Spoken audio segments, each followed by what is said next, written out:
अस्सलाम वालेकुम वरहमतुल्लाहि वबरकातुहू। तालीम हमारी हर हाल में जारी, इस मकसद के तहत सूर्य उर्दू प्राइमरी स्कूल नागार्जुना नगर नांदेड़ के ऑनलाइन तर्ज तालीम में आज हम आपका इस्तकबाल करते हैं। जमात शशम मज़मून तारीख सबक नंबर 4 वैदिक तहजीब। आज इस सबक को हम पढ़ेंगे।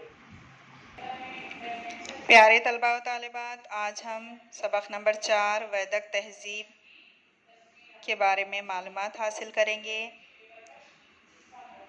4.1 वैदिक अदब, 4.2 ख़ानदानी निज़ाम रोज़मर्रा की ज़िंदगी, 4.3 ज़राअत गल्लाबानी माशी और समाजी ज़िंदगी, 4.4 मजहबी तसव्वुर, 4.5 निज़ाम हुकूमत।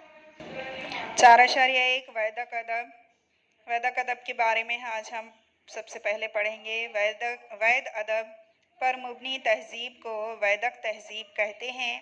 वैद को कदीम तरीन अदब तस्लीम किया जाता है। कई ऋषि मुनियों ने वैदों को तख्लीक किया। वैदों के कुछ हमदिया हिस्से औरतों के जहनी व फिक्री काविशों का नतीजा है। वैदिक अदब संस्कृत ज़बान में तख्लीक किया गया था। वैदिक अदब का सरमाया बेहद मालामाल है। ऋग्वेद को इस अदब की बुनियादी किताब समझा जाता है। ये किताब मंजूम है। बशमूल ऋग्वेद, यजुर्वेद, सामवेद और अथर्ववेद 4 वेद हैं। इन 4 वेदों की किताब को संहिता कहते हैं। लफ्ज़ विद का मतलब जानना होता है। इसी से इस्म वैद बना है, जिसका मतलब जानकारी या इल्म होता है।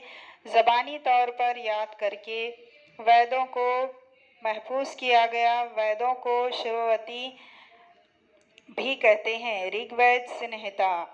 अब देखिए ऋग्वेद संहिता, इस ऋग के बारे में, वेद के बारे में हम पढ़ेंगे। ऋचा से बने हुए वेद को ऋग्वेद कहते हैं। ऋचा यानी तारीफ बयान करने के लिए तख्लीक की गई नज़म। किसी देवता की तारीफ व तौसीफ बयान करने के लिए कई ऋचाओं को यकजा करके बनाए गए मजमुए को सुक्त यानी भजन कहते हैं। ऋग्वेद संहिता में मुख्तलिफ देवताओं की तारीफ व तौसीफ करने वाले भजन हैं। इसके बाद यजुर्वेद संहिता। यजुर संहिता में यज्ञ में पढ़े जाने वाले मंत्र हैं। यज्ञ की रस्मात में कौन से मंत्र कब और कैसे पढ़े जाएं, इसकी रहनुमाई भी इस संहिता में की गई है। संहिता मंजूम मंत्र और मंत्रों की नसरी वजाहत पर मुश्तमिल है। इसके बाद सामवेद संहिता। बाज़ यज्ञ रस्मात के वक्त सुर ताल में मंत्रों को गाया जाता है। वो मंत्र किस तरह गाए जाएं, इससे मुताल्लिक़ रहनुमाई सामवेद संहिता में की गई है।